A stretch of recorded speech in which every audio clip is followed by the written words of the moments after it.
So I was sitting up here reflecting. I saw a clip of Krishan and her putting some water in her son's hair. And all of the comments were horrendous.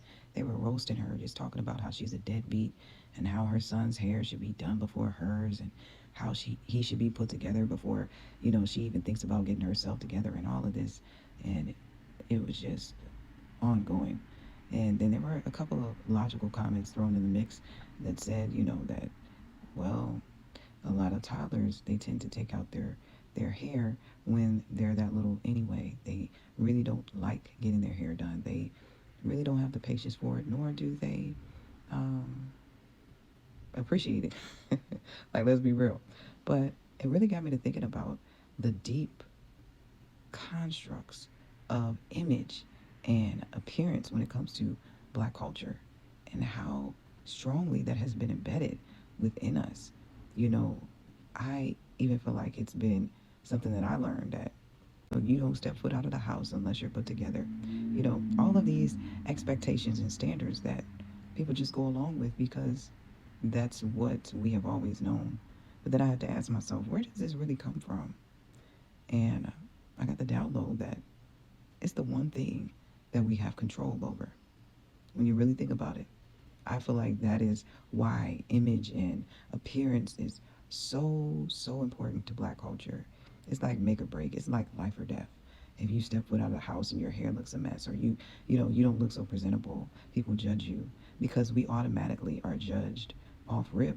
But to be judged amongst your own peers is just like a double whammy, and it's even more painful because it's like we don't even have acceptance where we should amongst one another. But that's the one thing that we do have control over.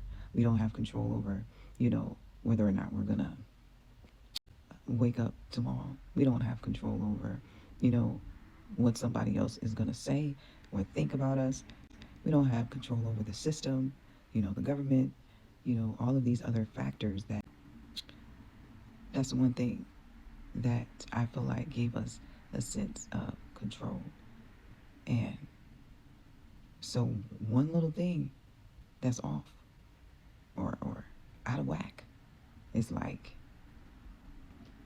that person gets ripped to shreds. And it's honestly ridiculous because it also can be a sign of deep self-hatred. Because if you cannot accept your child or you cannot accept your peer when they don't look their best, when they're at their most natural state, you can't accept yourself when you don't look your best or you're at your most natural state, then that speaks volumes. It says that the clothes make you. It says that the hairstyle makes you. It says that the way that you look makes you. And without those things, you are lovable.